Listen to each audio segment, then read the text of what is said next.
Hi everybody, I'm Louise, the curator at BOM. My pronouns are she, her. I've been working with Kruse on this series of neurodivergent episode recordings, and we're delighted to have Jay and Tyla with us here today.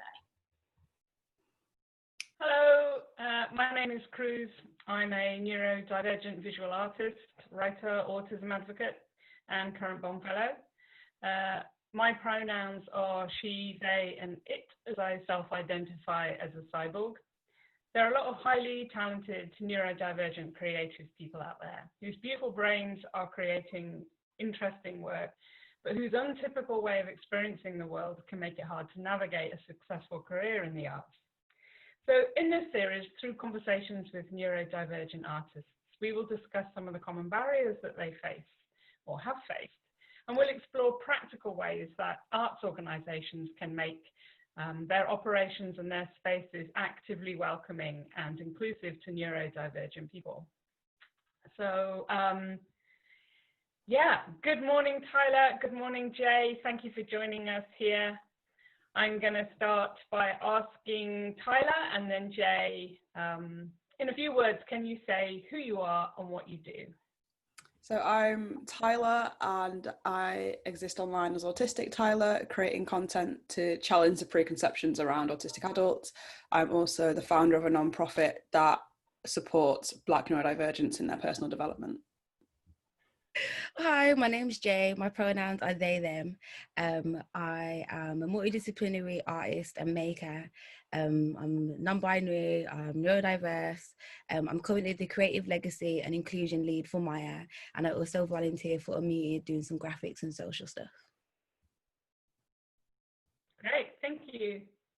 So I think Tyla and Jay are going to be having a conversation today about their experience. So I'm going to take a back seat here and hand over to you two. Okay, cool. So Jay, what arts do you do being a multidisciplinary artist? So I really do like a bit of everything, anything that means that I can make and not have to follow what other people tell me to do. So I make music, I produce, I rap, I sing, I illustrate, I paint, sometimes Vogue, sometimes make stuff.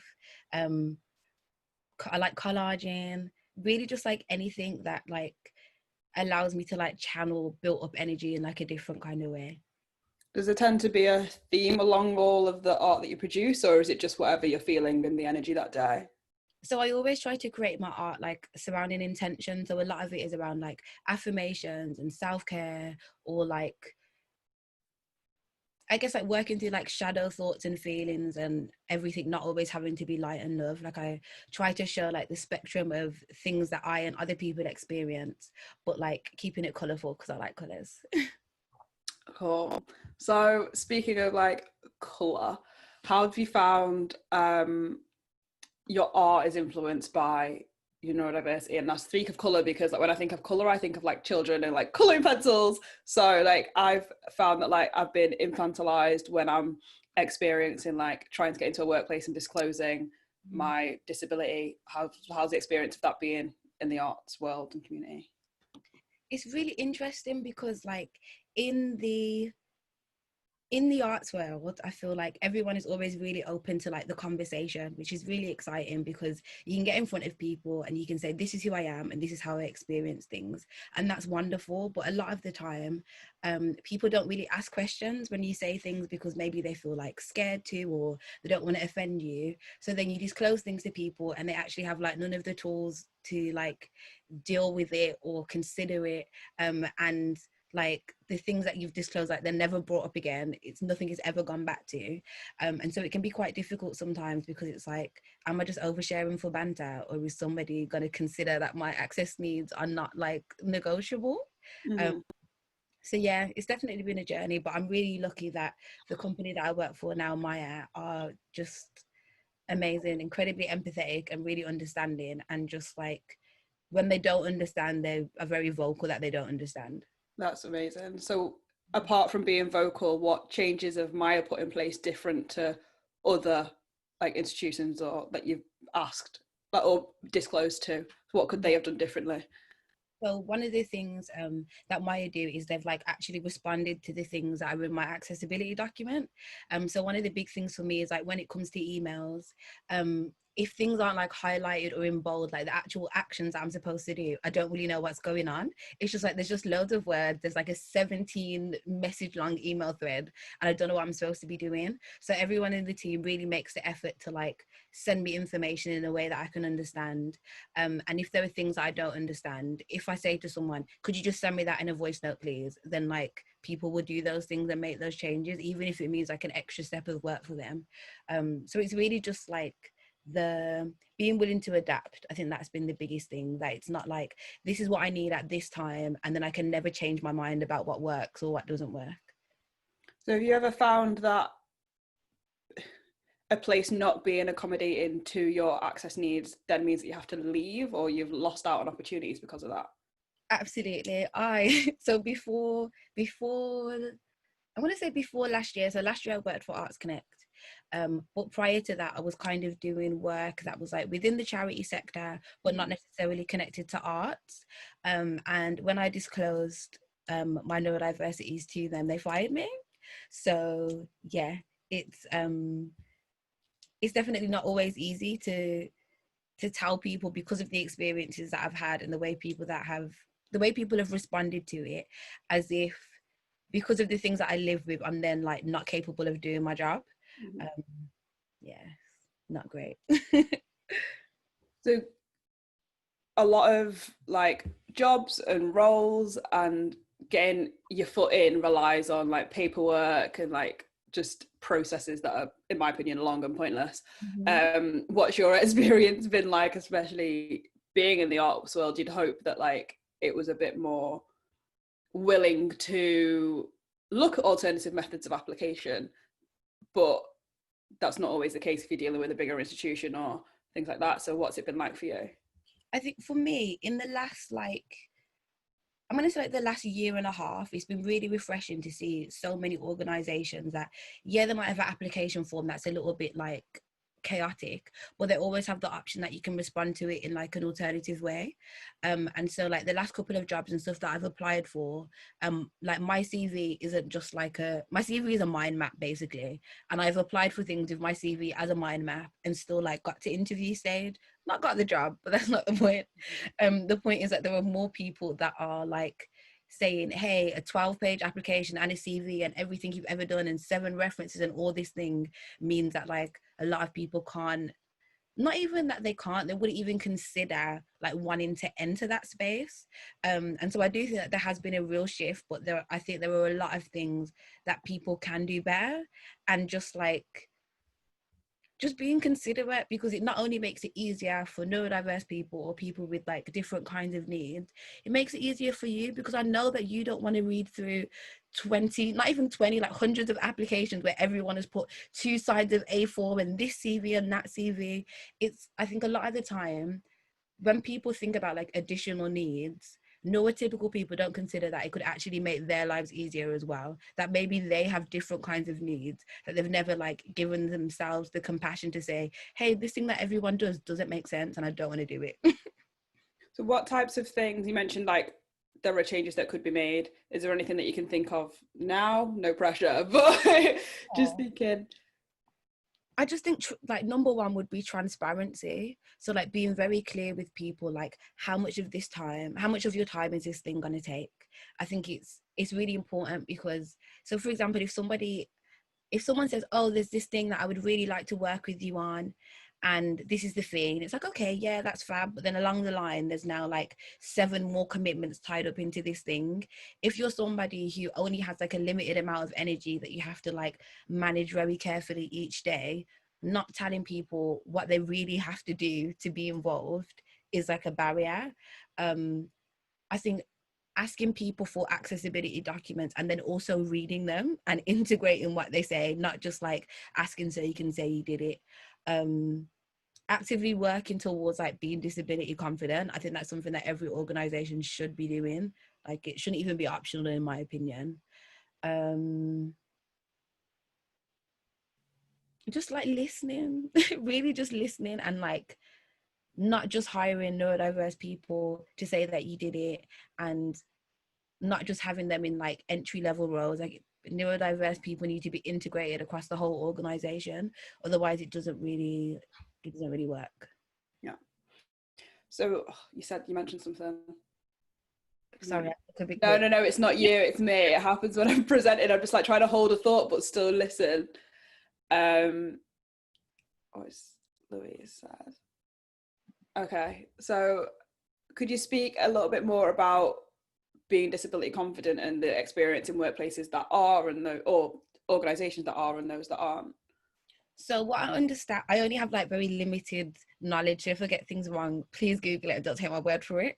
But my understanding of being disability confident is that an employer gets almost like an accreditation from, I'm going to say the government, that shows that they've done a certain amount of training to show that they are willing to and understand how to support people with additional needs, and to make like reasonable adjustments is what they call it, to like support them.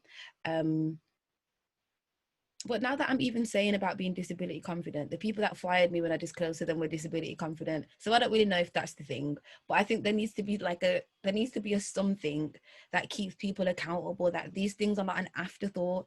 And if you're saying that you're about like building communities and connecting people, that just can't be the people that like are easy to work with, like that, because then that's not everyone, that's not a community. Then I remembered my question from before now. It was about your accessibility document. So for someone who is neurodivergent or has additional needs and would like to present them to their employer, can you just give us not an outline of what's on yours, but what you thought about when you were putting it together? Yeah, so my accessibility document was actually inspired and like really was able to come together because of like two people. So Ria Hartley and Demi Nandra. So Demi's accessibility document is inspired by the work that Ria put together, and then I did mine based off the stuff that like Demi had done after going to a talk that she did as part of, I think it was part of the front room, and she was talking about neurodiversity. But basically it's like a working with me document. So at the top it talks about like who I am, what my neurodiversities are. So I live with borderline personality disorder, bipolar, I'm also dyslexic. So those are the things that like I live with and navigate in the world. Then there's a section about like how those things may affect me when it comes to work. So it's like time management, recalling information, like clarity, being able to understand things that people are saying. But one of the things that's really important about the document, in my opinion, is that there are very clear intentions set with it. So it's like the intention is about like transparency and openness. It's about cultivating an open dialogue where we can talk to people about things, and it's not something that's going to be used as an excuse for what's in my contract. This is who I am. These are all the things that come with if you want to work with me. And if any of these things like don't work for you, then it's not me you want to work with. It's an idea of who you think I am.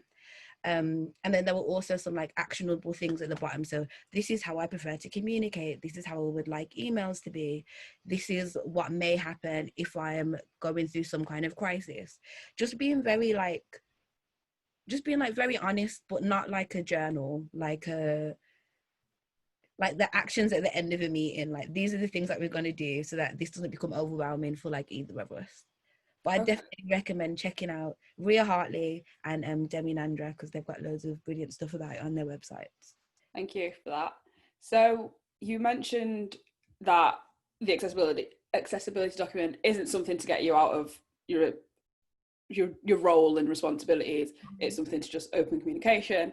And in that, and your experience of having been fired based on assumed incompetence, what would you wish people knew about neurodivergence?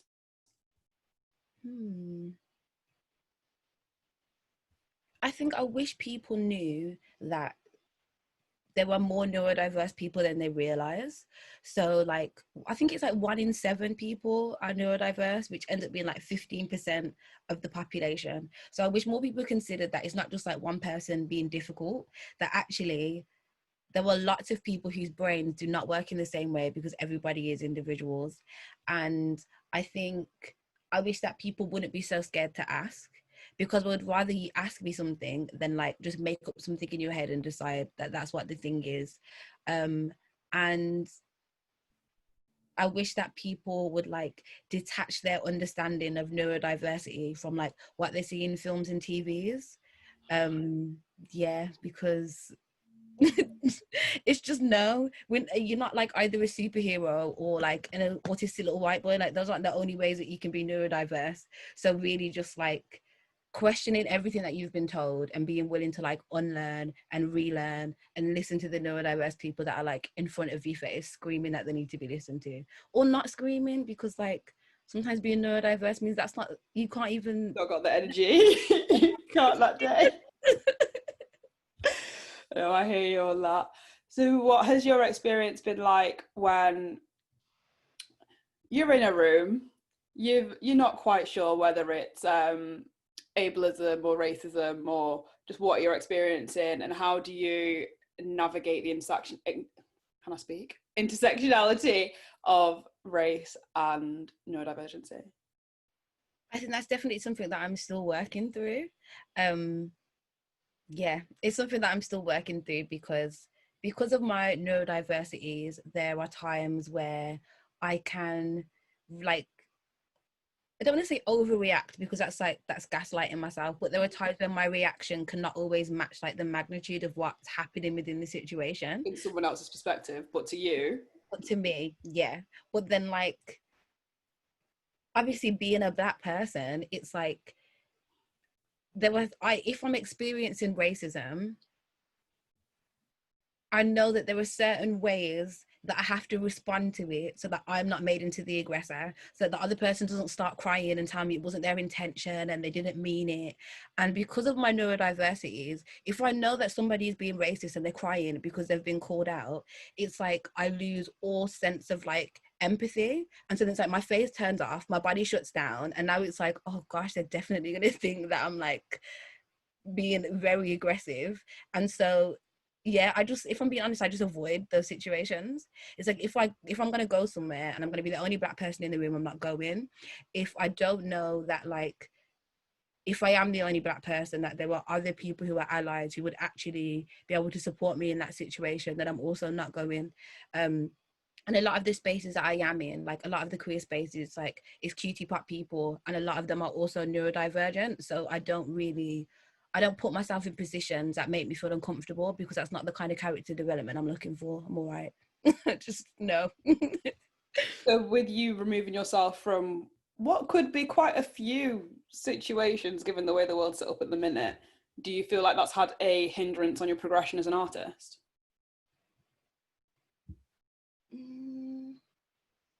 I don't know if it has. And I think that's definitely coming from like a place of privilege, but most of the organizations that I've worked with have been Black or POC led up until like my first full-time job last year, where I was the only Black person on the team, and that was a roller coaster. But yeah, I know that personally I'm in a space where I'm still like learning and growing, and I only got my full diagnosis 3 years ago. So it's like, as I'm learning things about how my neurodiversity affects me, I don't think I want to have to deal with all those intersections all at once if I don't have to. Why? It's not fun. What would your ideal like world or role look like in a space where you can just like be you and not have to think about that? So what would it look like? What would it look like? I think it would look like a room where you don't walk in and immediately see the only other Black person, and then that's it. And I think if it did, then the people that were holding and hosting that space would be brave enough to say, we should have done better, because why are there only 2 Black people here? Not necessarily in that like direct way, but I've definitely been to things where it's like, yeah, we're talking about diversity and I'm ticking every box for diversity, just me on my ones. So yeah, I think spaces where people are brave enough to say, hey, we tried to do this thing, we could have done a little bit better. And like a world where no one is like painted as hard to reach, because people aren't hard to reach, you're just not looking hard enough. Yeah, I don't know if that answers your question. No, it does. Thank you. Are there any other topics that you guys wanted to talk about? Because I'm kind of out. It's fascinating. I was just thinking about that idea of, I mean, I sort of, Jay, I know Maya, and the people that you're working with Maya, sorry, are like, I've just lost the ability to speak. They really care about themselves and the people that they work with. And I think that it's something that I was talking to Soraya about as well, who is on another one of our episodes, where it really comes down to care. And why do you care about the people that you work with? Because you know them, and you like, the human to human interaction is something that brings, and that's why BOM started doing stuff around neurodivergency, was because we cared about a certain person in our team who we wanted to improve the physical space that we were in, because it was really awful, basically, for everybody, but in particular for that person. And I think that it's difficult, because the more people you get into the spaces that are neurodivergent and are able to communicate that, then the more care there is, because you're working with that person. But then the blockades are there from the beginning in terms of getting those people in. And I think it's that sort of chicken and egg idea. And I think the bigger that organisations get, the less care there is. Yeah. And that's a worry in terms of the bigger organisations, that like, do they care? And do they care more about their audiences than they do about their staff? Because audiences, you can get funding to fund you for the people who are coming in.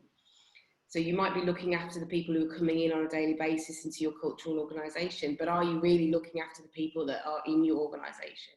So I think I've just been thinking a lot about the economy of care, if that's even a thing, and like how we need to change the idea that is like a wishy-washy hippie arty thing, and actually it needs to be something that is across all sectors and organisations. Definitely. I think it's definitely like a double-edged sword in some ways as well, because often the smaller organizations like BOM and like Maya have like the willingness to like center inclusion and really think about how they can support the people that they work with. But when I don't know how many people work at BOM, but when you're a team of 10 people, it's like everybody only has so much capacity. And so then I think for some people there's like a barrier of, well, if we're going to do it badly, let's just not do it at all. And if we're going to do it properly, who's going to do it and how are we going to make that happen? And so it's like lack of resources, lack of money, lack of time, lack of understanding.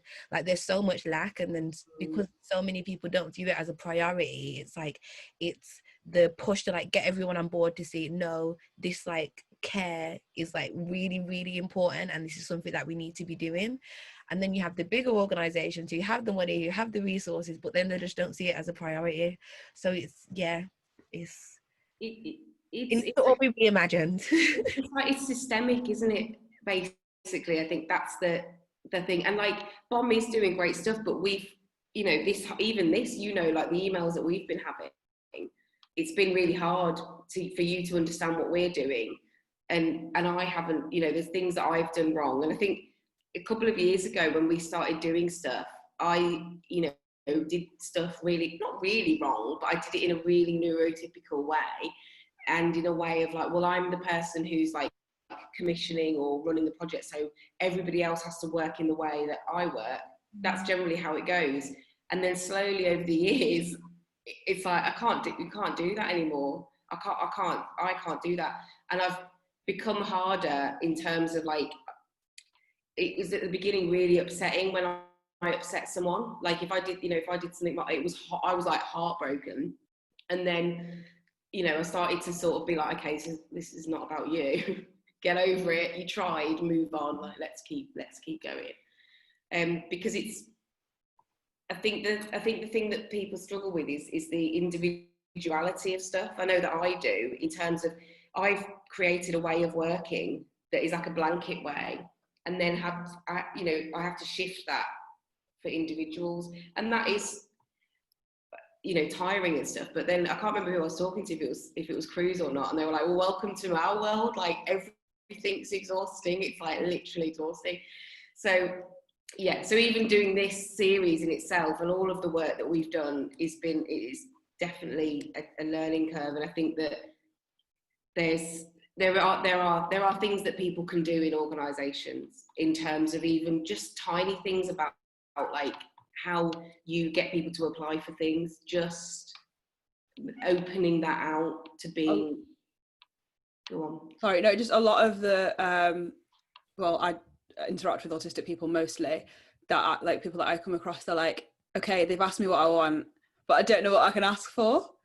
Yeah. So it's a case of now, when you're given the platform to advocate and get the help you need, like no one really knows like where the lines are, like what am I finding challenging, because for so long a lot of people have been in situations that have been like not conducive to their like growth and development, and they've not known what the specific things are, especially if you're diagnosed later in life. Like it's hard to know what your challenges are, and especially post-diagnosis for autistic adults, there's little support. So it's like, what do I do now? And then you've got an employer that's like, well, we offered, so we've done our bit. And it's there's an authenticity thing that we get as well, like where I'll be like, no, I want to do that, and then people won't take it up, and then later on I'll be like, but why didn't you? And they're like, because I didn't think you meant it. And I'm like, what? Yeah. And I've heard that a lot, like, oh yeah, but you said it, but I didn't think you actually meant it. Yeah.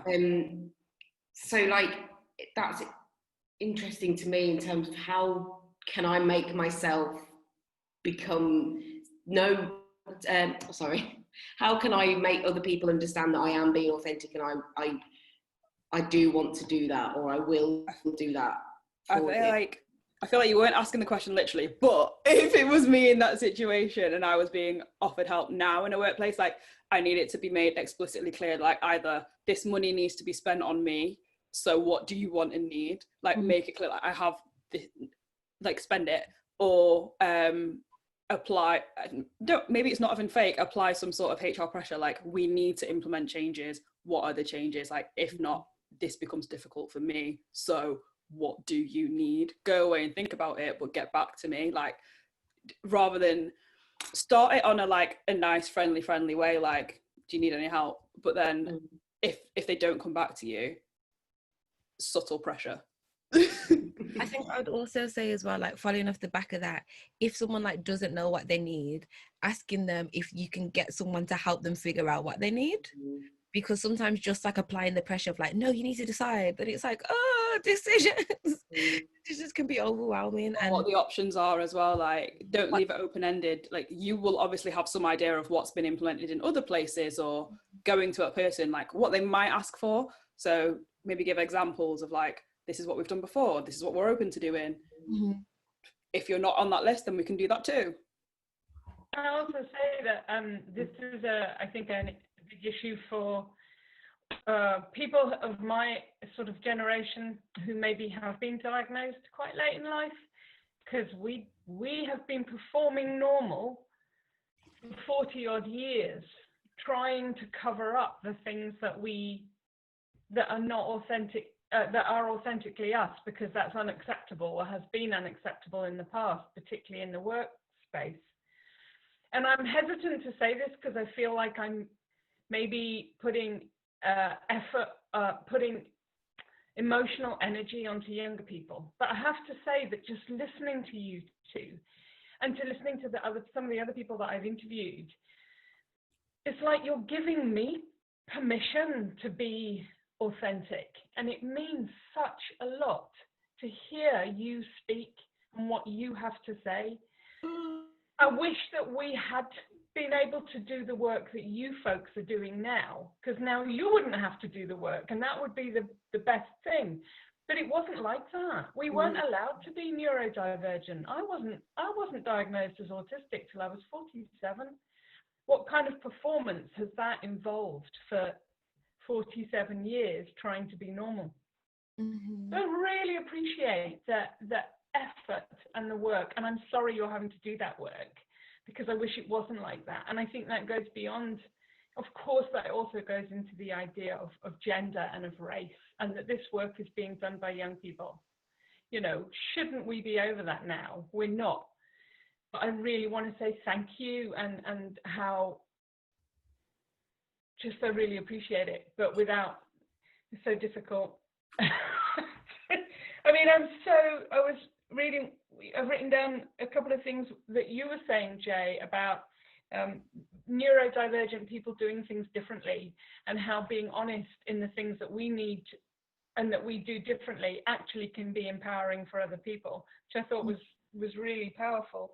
The idea of having an accessibility document, and that coming from Maria, who had been a BOM Fellow, I think, wasn't she, Louise? Yeah, she was. Yeah.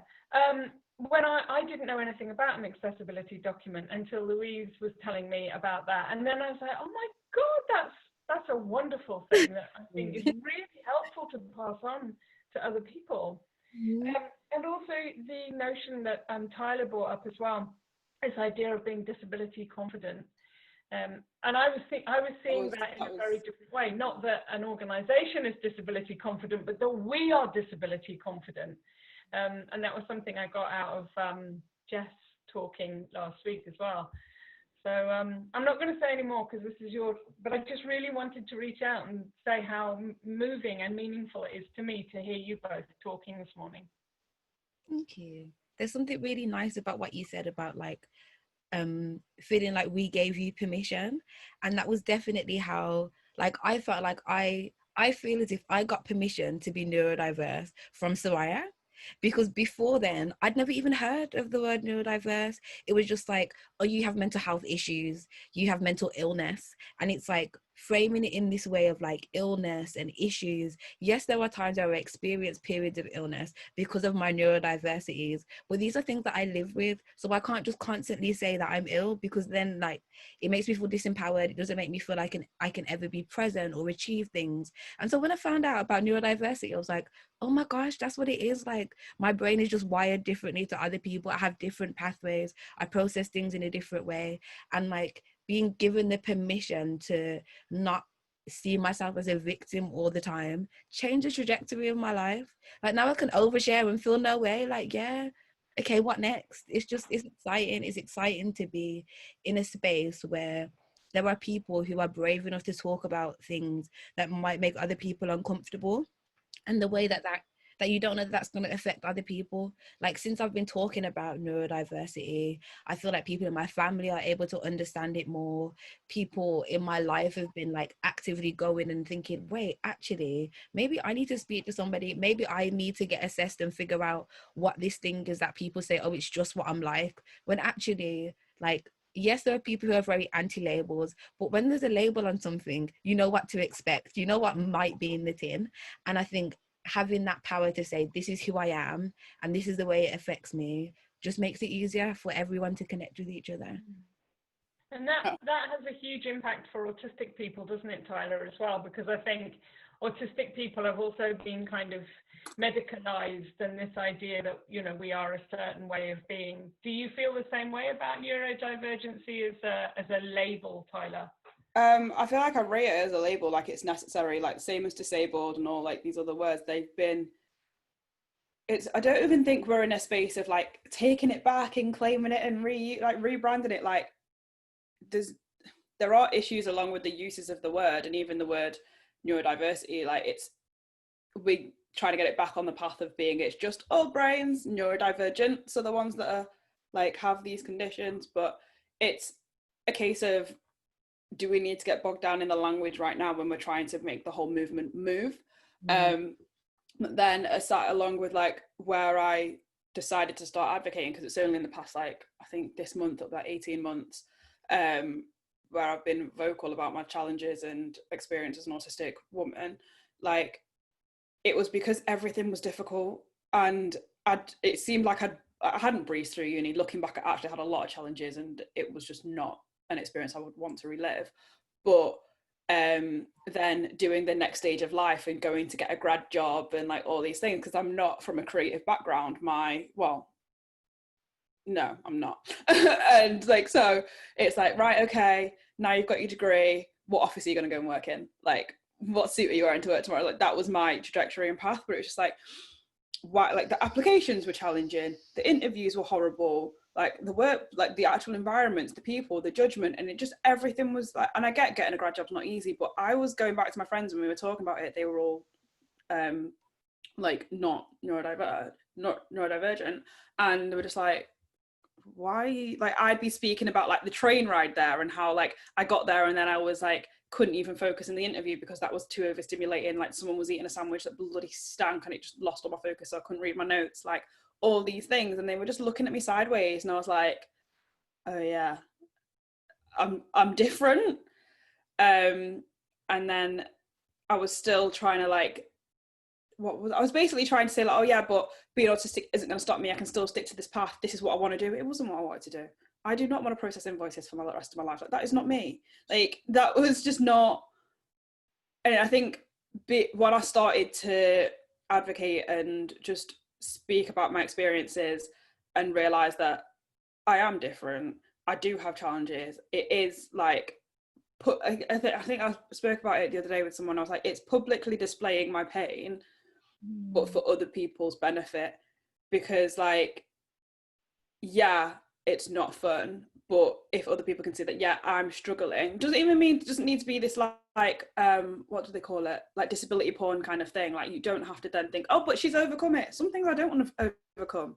Like, that's it. It's just, there's no happy ending to some of my stories, but that needs to be normalized as well, and then look at ways that we then need to look at those problems or challenges and see like, well, then what do we do in those situations? How do we overcome that for people who also have that experience? Because a lot of the things I talk about that I have difficulties with, even like tidying my room, it's common. So